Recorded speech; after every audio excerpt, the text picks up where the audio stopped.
The day my parents finally called me for help, I was in the middle of debugging code for $1 million project.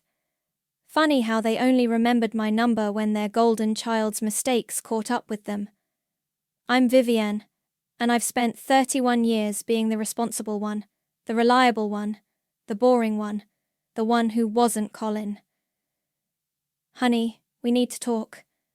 Mom's voice trembled through the phone. It's about the house. I knew exactly what this was about.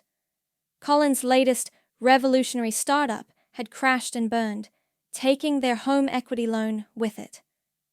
I'd warned them 6 months ago when they'd mortgaged their house to fund his brilliant idea for, I kid you not, an AI-powered toaster that could predict your breakfast preferences. How bad is it? I asked, though I already had a figure in mind. 100,000, Dad chimed in from what must have been speakerphone. The bank? They're starting foreclosure proceedings. I leaned back in my office chair, staring at the Seattle skyline through my window. And Colin? He's trying his best, sweetie. Mom jumped to his defense. These things happen in business. You know how innovative minds work. No, Mom. How is Colin planning to fix this? Silence. Of course. I closed my laptop and grabbed my keys. I'll be there in 30 minutes. The drive to their suburban home felt like traveling back in time. Past the elementary school, where Colin's mediocre art always made the bulletin board, while my perfect math scores went unmentioned. Past the high school, where they attended every one of his football games, but missed my valedictorian speech because he had a big game that day. They were waiting on the porch when I pulled up. Mom was wringing her hands, Dad looked defeated, and there, sprawled on the porch swing like he didn't have a care in the world, was my brother, Colin. Sis! He bounded up with that trademark grin. You're not going to believe it, but I've got another idea that'll make this all worth it. Stop talking. I brushed past him into the house, setting my bag on the kitchen counter. Show me the paperwork. Mom scrambled to get the foreclosure notice, while Dad made coffee. Nobody would drink. Colin followed us in, his girlfriend Destiny trailing behind him, phone permanently attached to her hand. It's really not as bad as they're making it sound, Colin said. The algorithm was solid. We just needed more time. The algorithm told people when they wanted toast, I cut in. It wasn't exactly curing cancer. You never understood the vision, Destiny piped up, finally looking up from her phone. Colin's ideas are ahead of their time. I bit back a response as Mom spread the papers on the counter. The numbers were exactly what I'd expected. Worse, actually, with the late fees. I could cover it, but that would mean liquidating most of my investments. We wouldn't ask if we had any other option, Dad said quietly. We know how hard you've worked for your money. For the first time, they noticed my success. Funny how that worked. Remember when I wanted to go to MIT? I asked, scanning the documents. You said we couldn't afford it, that I should be practical and go to state school. Vivian, that was different, Mom started. Was it? Because you remortgaged your house for Colin's toast robot, but you couldn't help me with tuition. I looked up at them. I paid my own way, every semester, every book, every meal. You were always so capable, Mom said, like it was a compliment. You didn't need our help. No, I agreed. I didn't, and I don't think you need it now either. I stood up, gathering my things. Their faces fell in unison. Wait! Dad called out as I reached the door. Please, we'll lose everything. I turned back, seeing them all there. Mom close to tears, Dad looking small, Colin with that hint of entitlement still in his eyes, Destiny recording everything for who knows what reason. I'll help, I said finally. But we're doing this my way. I'll have my lawyer draw up the paperwork tomorrow. The relief on their faces was instant. They didn't even ask about the terms. They never did, with Colin's ventures. Why start now? As I drove home, I called my friend Cassandra. Remember that conversation we had about karma and contract law? I need a favor. The family finally called, she asked. They did, and they're about to learn that responsibility comes with a price tag. I smiled as I merged onto the highway. A very specific price tag. Cassandra's office always smelled like leather and lavender. She'd made partner last year, and her corner office reflected it, all gleaming mahogany and floor-to-ceiling windows. As I settled into one of her visitor chairs, she pulled out a legal pad. So, you're finally doing it, she said, uncapping her pen. The houseplay we talked about. They handed it to me on a silver platter. I pulled out the foreclosure notice. They need $100,000 to save their house. I have it. But I want more than just their gratitude this time. You want the house. Cassandra didn't phrase it as a question. I want control. They've spent 30 years making decisions that benefit Colin at everyone else's expense. Time to change the game. She started writing. We'll need to structure this carefully. Make it ironclad, but not obviously predatory. Something they'll sign without thinking twice. They never think twice when it comes to Colin, I said. Why start now? For the next hour, we crafted the agreement. It was beautiful in its simplicity.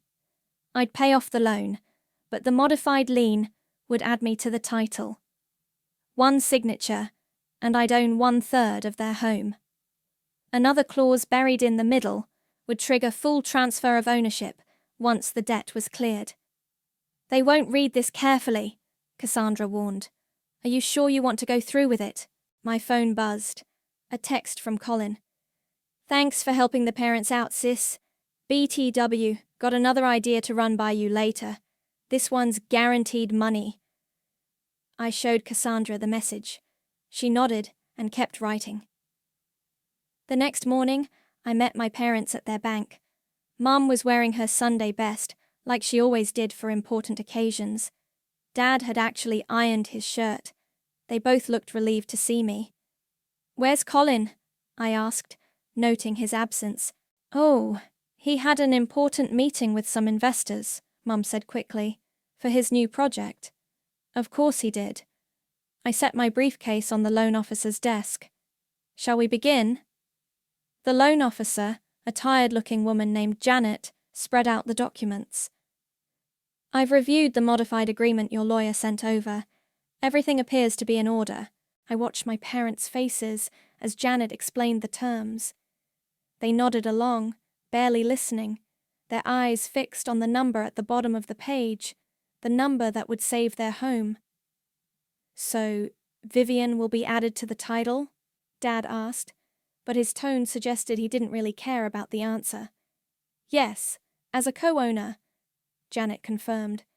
And there are some additional terms regarding future ownership transfer based on the loan satisfaction. Mom was already reaching for the pen. That's fine, that's all fine. You're family, after all. I almost laughed at that. Family. Right. Just sign here, here, and initial here. Janet pointed to the marked spots. Their signatures were quick, eager. They didn't even skim the pages. Just like they never questioned Colin's business plans or bothered to read those investment prospectuses. I signed last, my hand steady. With each stroke of the pen, I felt lighter. Congratulations, Janet said, stamping the final page. The transfer will process today. The foreclosure proceedings will be halted immediately. Mom hugged me, tears in her eyes. Thank you, honey. We'll pay you back somehow, I promise. No need, I said, tucking my copy of the documents into my briefcase. Consider it an investment in my future. Dad squeezed my shoulder. We're lucky to have such a responsible daughter. As we walked out of the bank, Mom was already on the phone with Colin, telling him the good news. I heard his voice through the speaker, loud and celebratory, probably already planning his next venture. Dinner tonight? Mom suggested, hanging up. To celebrate? Colin and Destiny can join us. Sorry, I have plans, I said, checking my watch. Work dinner. You know how it is. They didn't, actually. They'd never really asked about my work, my success, my life. Back in my car, I took a moment to breathe. Then I called Cassandra. It's done, I said. How do you feel? I looked back at the bank, where my parents were still standing, probably planning how to tell their friends they'd avoided foreclosure. They'd spin it into another story about resilience, about family coming together. They had no idea what was coming. I feel like I just bought the most expensive revenge in history, I said. And it was worth every penny. You wanted me to save the house? I muttered to myself as I started the engine. It's mine now. 6 months passed in a blur of overtime and side projects. Every extra dollar went toward paying down that loan, while my parents acted like everything was back to normal. Tonight was another family dinner I couldn't avoid, Mum's birthday. I arrived late, coming straight from my consulting gig. The driveway was already full with Colin's new Tesla, because apparently bankruptcy was no reason to drive a modest car. There's my responsible girl, Mom called out as I entered. She was wearing a new dress, probably another gift from Colin. He always bought expensive presents with other people's money. The dining room was a snapshot of everything wrong with our family. Mum and Dad beaming at Colin while he gestured dramatically, describing his latest venture. Destiny recording everything for her social media, adding filters to make the modest dining room look more aesthetic. And me, still in my work clothes, clutching a practical gift card I'd actually paid for myself. Vivienne, you won't believe what your brother's working on now, Dad said, practically glowing. Tell her, son. Colin leaned back, running a hand through his expertly styled hair. It's a revolutionary dating app that uses zodiac signs and cryptocurrency. That sounds fascinating, I cut in, setting down my bag. Mom, happy birthday. Oh, thank you, sweetie. She took the envelope without opening it. But let Colin finish. This could be the next big thing. I caught Destiny smirking behind her phone. She'd been dating Colin for 3 months and had already mastered the family dynamic. As I was saying, Colin continued, we're calling it Starcoin. Users match based on astrological compatibility, and they can only communicate by sending each other custom cryptocurrency tokens. How are you funding this one? I asked, serving myself some pasta. The table got quiet. Too quiet. Actually, Mom said, brightening, we were hoping to discuss that. You've been so generous with helping us out. No. The word came out sharp enough to make Dad flinch. But you haven't even heard the projections, Colin protested. Destiny's already got influencers lined up to promote it. We're talking millions in potential revenue. Like the toast robot. I stabbed at my pasta. Or the smart socks. Or the cryptocurrency for pets. Those were learning experiences, Mom defended him. Every entrepreneur has failures before their big break. And who paid for those learning experiences? I set down my fork. While Colin was learning, I was working 60-hour weeks, cancelling vacations, turning down promotions that required travel, all to pay off his mess. Don't be jealous just because your brother dreams bigger than a cubicle, Destiny chimed in, finally lowering her phone. The room temperature seemed to drop 10 degrees. A cubicle? I laughed. I'm a senior software architect. I lead teams that build actual functioning technology, not astrology-based Ponzi schemes. Vivienne, Mom scolded. It's my birthday. Can't we just have a nice dinner? Sure, Mom. Let's have a nice dinner. Let's talk about how you're planning to fund Colin's next failure. Dad cleared his throat. Well, we thought maybe with the house situation stable now. The house situation isn't stable. I'm still paying off the loan I took out to save your house because of his last brilliant idea. And we're so grateful, Mom said quickly. You know, You'll probably make that money back in no time. You're so good with finances, unlike your brother. He's more of a big picture person." The table erupted in agreeing chuckles. Even Destiny laughed, probably not realizing she was dating a big picture person who couldn't pay his own rent. I stood up, my chair scraping against the floor. "I need to go. I have an early meeting tomorrow." "But we haven't had cake," Mom protested, "and Colin was going to show us his presentation." "I'm sure it's fascinating," I said, grabbing my bag. "Send me the pitch deck. I'll add it to my collection." As I reached the door, Colin called out, "Hey sis, think about the investment opportunity. Family discount." I turned back one last time. They were all there, bathed in dining room light, looking like a perfect family photo. Mum in her new dress, Dad with his proud smile, Colin holding court, Destiny documenting it all. "You know what the funny thing is?" I said. "None of you have ever asked me what I do with my cubicle job. Not once. You've never asked about my projects, my promotions, my actual success. Because it's not exciting enough. It's not big picture enough." "Honey," Mum started. "I'll send this month's loan payment on Friday," I said, and closed the door behind me. In my car, I pulled up my banking app. Another $5,000 transfer to the loan account. Another step closer to owning their house outright. They thought I was paying off their debt. They had no idea I was buying their future. The email from my bank arrived on a Tuesday morning. "Loan payment confirmation. Final balance 0.00. I forwarded it to Cassandra with just 2 words. "It's time." Her response came minutes later. "Paperwork filed. Ownership transfer will process by end of day." I should have felt something more. Relief, maybe. Or guilt. Instead, I felt nothing but a calm certainty as I drove to my parents' house. My house now, technically. For what I knew would be an interesting conversation. I found them in the kitchen with Colin and Destiny. They were huddled around a laptop, probably reviewing another doomed business plan. Mom saw me first. "Vivian, we were just about to call you. Colin's got the pitch deck ready for Starcoin, and—" "Actually," I interrupted, setting my briefcase on the counter.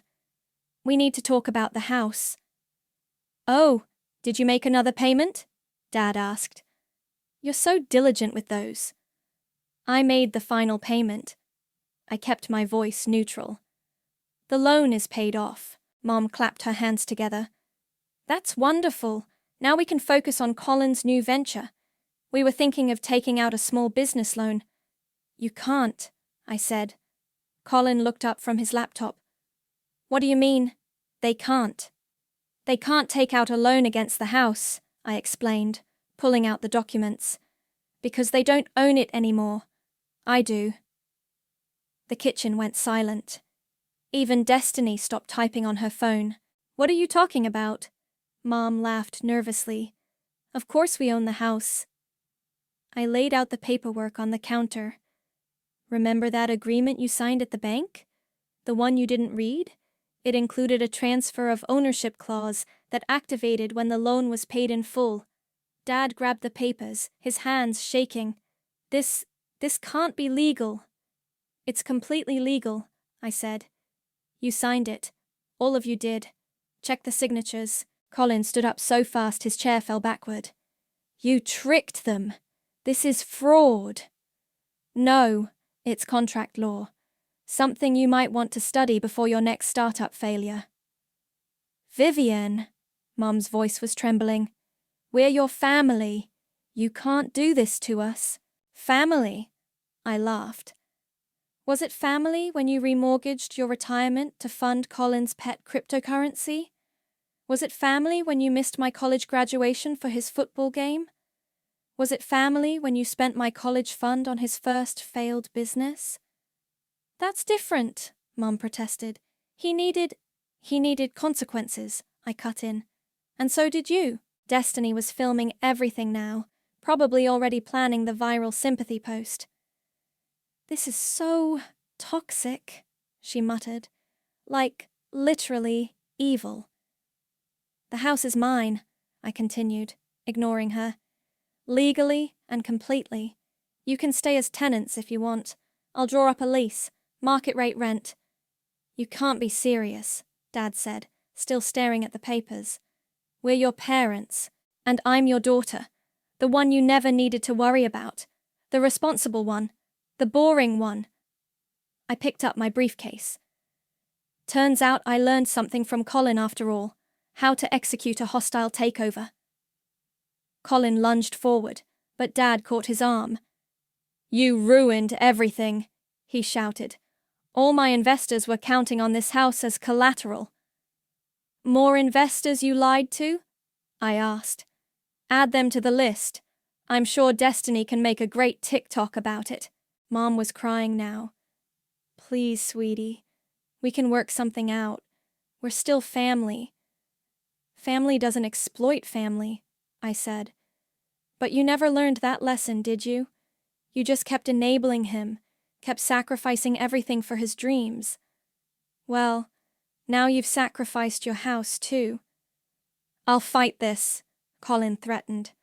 "I'll get lawyers." "Please do," I smiled. "I'm sure they'd love to review your financial history. All those investors you defrauded might be interested too." I headed for the door, then turned back one last time. "Oh, and Colin, your Zodiac cryptocurrency idea? It already exists. It failed last year.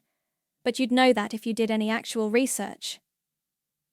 The last thing I saw as I left was Dad sinking into a chair, the papers crumpling in his hands, while Mum tried to comfort a raging Colin.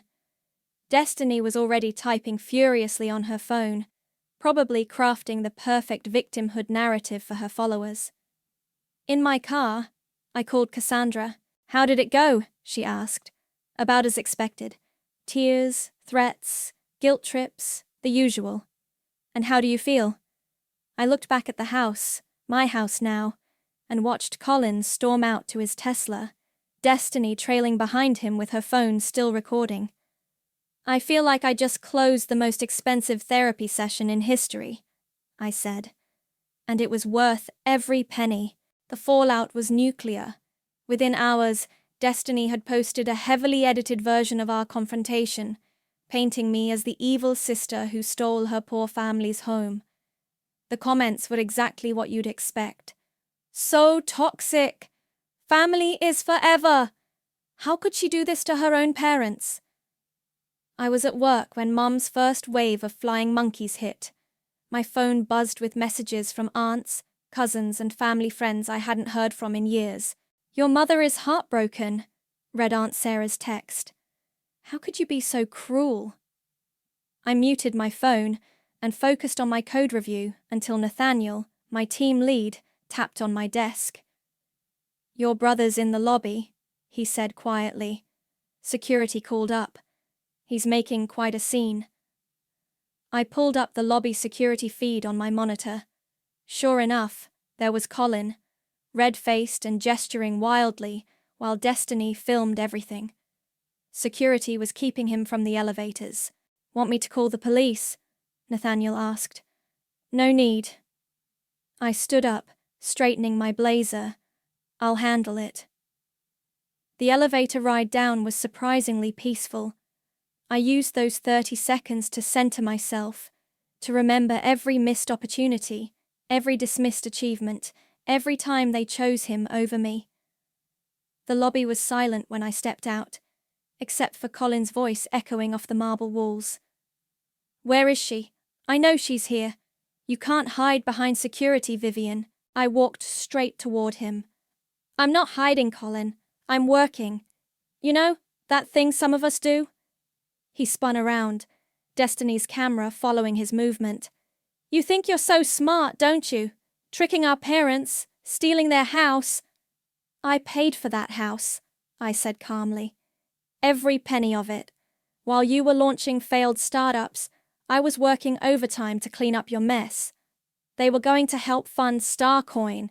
We had investors lined up." "No, you had more people to scam lined up. How many times are you going to do this, Colin? How many times are Mum and Dad going to have to bail you out? At least they love me, he shouted. They've always loved me more, and you can't stand it. The lobby went dead quiet. Even Destiny lowered her phone slightly. You're right, I said, my voice steady. They do love you more. They always have. But love doesn't pay mortgages, Colin. Love doesn't protect retirement accounts. Love doesn't excuse fraud. I'm calling the lawyers, he threatened. They'll prove you tricked them. Go ahead. Call them. Show them your financial records. Explain how you convinced our parents to mortgage their retirement for your failed ventures. Tell them about the investors you misled. I'm sure they'll be fascinated. Security was moving closer, but I held up a hand to stop them. You're just jealous, he spat. Jealous that I have vision, that I take risks, while you hide in your safe little corporate job. I laughed then. Actually laughed. My safe little job? I make 7 figures, Colin. I lead development teams across 3 continents. But you wouldn't know that, because none of you ever asked. You were too busy celebrating your latest scheme to notice I'd already succeeded. Liar. But I saw the doubt in his eyes. Security, I called out. Please escort my brother out, and if he returns, call the police. This isn't over, he shouted as they led him toward the door. Mum and Dad will never forgive you. They don't have to, I replied. They just have to pay rent. As the doors closed behind them, I noticed Nathaniel standing nearby. He'd come down at some point during the confrontation. You okay? He asked. Surprisingly, yes. I smoothed my blazer. Though I suspect that video will go viral by dinner. You know, he said, walking me back to the elevators. I've known you for 3 years. Never knew you had a brother. That's because I never talked about him, just like they never talked about me. The elevator doors opened. Funny how family works sometimes. Back at my desk, I had 17 missed calls from Mum and a text from Dad. Please, let's talk about this. We can work something out as a family. I opened my email instead and began drafting a formal lease agreement. 3 bedrooms, 2 baths, market rate rent for the area. Professional, clean, businesslike, no family discount. My phone buzzed again. This time it was Cassandra. Your brother's girlfriend just posted the lobby video, she said. It's trending. Of course it is. I kept typing. Let me guess. I'm the villain? Actually, she said, the comments are turning. People are starting to ask questions about your brother's businesses, about your parents' choices. The truth has a way of coming out. I finished the lease agreement and hit send. They thought I was their fallback plan, I said. They never saw I became their endgame. The video went viral, but not in the way Destiny planned. Someone dug up Colin's business history, all the failed startups, the angry investors, the pattern of family bailouts. Soon, the comments shifted from toxic sister to entitled brother and enabling parents. Mum tried damage control at church that Sunday. I heard about it from Aunt Sarah, who'd switched sides after seeing the full story. She told everyone you manipulated them, Aunt Sarah reported over coffee. But then Mrs. Peterson, you remember her, the accountant, asked about Colin's businesses. It got very quiet, very fast. I stirred my latte. Let me guess, Mom left early? Practically ran out, but not before people started asking questions about all those loans they've taken out over the years. The truth has a way of snowballing once it starts rolling. By Monday, Destiny's followers were digging up promotional posts for Colin's previous ventures. Tuesday brought screenshots from angry investors. By Wednesday, his LinkedIn profile had mysteriously vanished. I was reviewing quarterly reports when Nathaniel stopped by my desk. There's someone here to see you, he said. Says she's from the Chamber of Commerce. In the conference room, I found Margaret Wells, the Chamber's director, waiting with a folder. Ms. Newton, she smiled. I've been following your situation with interest. The viral video, you mean? Actually, your career. You've built quite a reputation in tech, but somehow stayed under the radar. Until now. She opened the folder. We're launching an initiative for young women in STEM. Mentorship, scholarships, business incubation. We need someone to lead it, someone who understands both success and adversity. I raised an eyebrow. And my family drama made you think of me? Your handling of it did. You turned a personal crisis into a masterclass in consequences and accountability. That's exactly what we need. Before I could respond, my phone buzzed. A text from Dad. Your brother's in trouble. Real trouble. Some investors are threatening legal action. Please, we need your help. I muted the notification and turned back to Margaret. Tell me more about this initiative. We spent an hour discussing plans, possibilities, and funding. By the end, I was intrigued. There's just one thing, Margaret said, gathering her papers. We need a physical location, somewhere accessible, with enough space for workshops and meetings. I thought about my house, my parents' house, with its large basement and convenient location. I might have something in mind, I said. Later that evening, I was working late when Nathaniel brought me coffee. You missed quite a show in the parking lot, he said. Your brother tried to ambush you again. Security caught him trying to let the air out of your tires. I sighed. Did they call the police this time? Didn't have to. Turns out some of his angry investors were following him. They were very interested in having a chat. My phone lit up with a call from Mum. I let it go to voicemail. You know, Nathaniel said, sitting on the edge of my desk, I grew up with a golden child sister. Nothing I did was ever good enough compared to her dance recitals. How did you handle it? I moved across the country and built my own life. But you... He smiled. You stayed and built something stronger than their favoritism. My email pinged, the Chamber's official proposal. As I read through it, another text from Mum arrived. People at church are asking questions. How could you do this to our family's reputation? I closed the message and opened my calendar instead, scheduling a meeting with a contractor to discuss renovating the basement. They're not going to stop, Nathaniel warned. Family rarely does. No, I agreed, but they'll have to learn new rules, starting with paying rent on time. My phone buzzed again. This time it was Destiny, of all people. Colin's investors are like super mad. Can you maybe help? For family? I showed Nathaniel the message, and we both laughed. You know what the funny part is? I said, turning back to my work. If they'd just treated me like family to begin with, none of this would have happened. Their loss, he said, standing to leave, but the tech community's gain. Those girls in the STEM program are going to learn from the best. After he left, I finally listened to Mom's voicemail. She was crying, talking about family loyalty and forgiveness, and how they'd always supported my little computer jobs. I deleted it and opened the contractor's website. The basement would need new wiring, better lighting, maybe some built-in workstations. A place where young women could build their futures without anyone telling them to dream smaller. My phone lit up one last time, Cassandra sending a link to a local news article. Tech executives' viral family drama sparks discussion about financial abuse and accountability. I smiled and clicked share. The contractor's estimate arrived the same day my parents finally agreed to meet. They chose a coffee shop, neutral ground. Mom looked like she hadn't slept in days, and Dad's hands shook as he stirred his untouched coffee. We've been thinking, Mom started, her voice carefully measured, about what you said, about enabling Colin. I waited, sipping my Americano.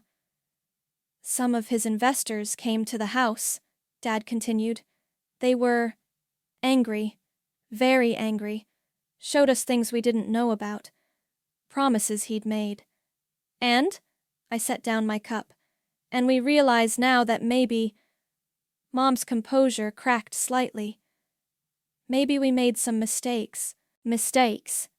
I pulled out my tablet, opening the contractor's plans. Let's talk about mistakes. You mortgaged your retirement 6 times for Colin's schemes. You missed my graduation for his football game. You told me MIT was too expensive while buying him a car for networking purposes. We know, Dad said quietly. We know now, but we can fix this. Just give us back the house, before it ruins your soul. I turned my tablet around, showing them the renovation plans. See this? I'm converting the basement into a tech education center for young women. The Chamber of Commerce is partnering with us.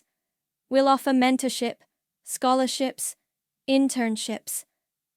Mom barely glanced at it. But what about family? What about Colin? What about him?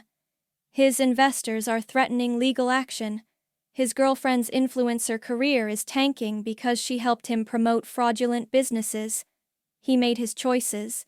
We were just trying to do what was best for both of you, Mom insisted. You were always so capable, so independent.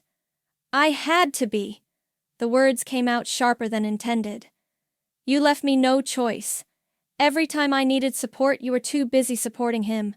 Every achievement, every milestone, it all took second place to Colin's latest scheme. That's not fair, Dad protested weakly. No, it wasn't fair. None of it was fair. But here's what's going to happen now. I pulled out a folder. I'm creating a living trust for the house. It will fund the education center and provide housing assistance for program participants. Mom's face went pale. But what about inheritance? What about Colin's future? Colin's future is whatever he makes of it. Without your money, without my house, without any more safety nets. You can't do this, Mom whispered. We're your parents. We always tried to do what was best. Best for Colin, I finished. Always best for Colin. Well, now I'm doing what's best for dozens of young women who deserve a chance, who deserve better than being told they're too capable to need support. Dad reached for the folder, but I pulled it back. It's already done, I said. The trust is established. The contractors start next week. You can stay as tenants if you want. Market rate rent, no family discount. But the house will never be yours again, and it will never be Colin's. We could fight this, Mom said, but her voice lacked conviction. We could get lawyers. Like the lawyers currently looking into Colin's business practices? Go ahead. I'm sure they'd love to add parental enablement to their investigation. A notification popped up on my tablet. Cassandra confirming the trust paperwork was filed. I stood up, gathering my things. You said you were trying to do what was best for us, I said. Now I'm doing what's best for me, and for every other daughter who's been told she's too capable to need help. Please, Mom tried one last time. We're still family. Yes, we are, and families have rules, boundaries, consequences. You taught Colin none of those things, so I'm teaching them to you instead. I left them there, Mom crying silently into her cold coffee, Dad staring at nothing. Outside I called Nathaniel. How'd it go? He asked. About as expected. They're still more worried about Colin than anything else. Even with the investors breathing down his neck? Even then. I got into my car. But it doesn't matter anymore. The trust is filed. The contractors are scheduled. It's done. You know what you said about teaching them consequences? He paused. You're going to teach those girls something even more valuable. How to stand up for themselves. I started the engine, watching through the coffee shop window as my parents huddled together, probably already planning how to help Colin out of his latest mess. You said I owed you this family, I muttered, echoing words I'd been holding back for years. Now, you owe me everything, with interest. The renovation plans sat on my passenger seat, a blueprint for something better than family obligation, something built on merit, not manipulation, on earned success, not endless enablement. It was time to build something new. The construction noise from the basement filled the house as I reviewed applications for our first cohort of STEM scholars. 20 bright young women, all brilliant, all overlooked, all reminded me of myself at their age. My phone buzzed. A text from Nathaniel. "News about your brother just dropped. Check your email." The headline was exactly what I'd expected. Local tech entrepreneur faces federal investigation for investment fraud. Below it, a familiar face smiled from his LinkedIn profile photo, still believing he was untouchable. The doorbell rang. Mom stood there, looking smaller than I remembered. "The moving truck comes tomorrow," she said without preamble. "We found an apartment across town. I know. I approved your rental reference." I let her in, watching her take in the changes. The living room was now a reception area, with inspirational posters and a sleek sign reading, "Newton STEM Initiative." "Your father," she hesitated. "He's not doing well. The stress of everything." "You mean the stress of finally facing consequences?" She flinched. "Colin might go to jail." "Yes," I agreed. "He might." A young woman in a hard hat appeared from the basement. "Ms. Newton, we need your input on the workstation layout." "I'll be right there." I turned back to Mom. "Was there something specific you needed?" She pulled out an old photo album. "I found this while packing. Thought you might want it." I opened it to find my academic awards, newspaper clippings about my achievements, college acceptance letters, all carefully preserved. "You kept these?" "Of course I did." Her voice cracked. "You were my brilliant girl. I thought you didn't need me to say it. You were so capable, so strong." "I needed you to show up," I said, closing the album. "Not just keep a scrapbook." The construction manager called up again. "Ms. Newton?" "Keep it," Mom said, pushing the album toward me. "Maybe show it to your students. Show them what's possible." As she turned to leave, she paused. "That article about Colin, will he really go to prison?" "The evidence is pretty clear. His investors are cooperating with the investigation." "And Destiny?" "Turned state's witness. Apparently, she recorded everything." Mom nodded slowly. "You know what the worst part is? I can't even blame you anymore. We did this. All of it." The front door opened, and Margaret from the Chamber of Commerce walked in with a group of potential donors. "Vivienne? Perfect timing. These gentlemen want to see the facility." Mom slipped out as I led the tour, showing them the emerging computer lab, the presentation space, the mentorship offices. Their questions were thoughtful, their checkbooks ready. "This is exactly what the community needs," one donor said, "a place where talent isn't overlooked." After they left, Cassandra arrived with a stack of papers. "Final paperwork on the trust," she said. "Once you sign, it's irrevocable. The house will permanently serve its new purpose." I signed without hesitation. "Your parents' apartment?" she asked. "Signed their lease yesterday. Market rate, no special terms." "And Colin?" "His lawyer called. Wanted to know if I'd testify about family dynamics, paint him as a victim of enabling parents." I smiled. I declined. Nathaniel appeared in the doorway. "Contractors need you again. Something about the wiring specs." Before heading downstairs, I stopped at the new bulletin board. It was empty now, waiting for our first student's achievements to fill it. Next to it hung a single frame, my MIT acceptance letter, finally displayed after all these years. "You know," Nathaniel said, following my gaze, "you could have just sold the house, walked away clean." "This isn't about walking away." I touched the frame. "It's about building something better, something that matters." My phone lit up with a final text from Mom. "Moving truck's booked. Your father wants to know if you'll have dinner with us sometime. Just dinner. No asking for anything." I showed Nathaniel the message. "Will you go?" he asked. Maybe. On my terms this time. The construction manager called up again about the wiring, and I headed down to the basement. The space was transforming. Bright, open, full of possibility. Everything I'd wished for at their age. I didn't burn bridges, I realized. I invested in better roads. They just chose not to travel them. But these girls would.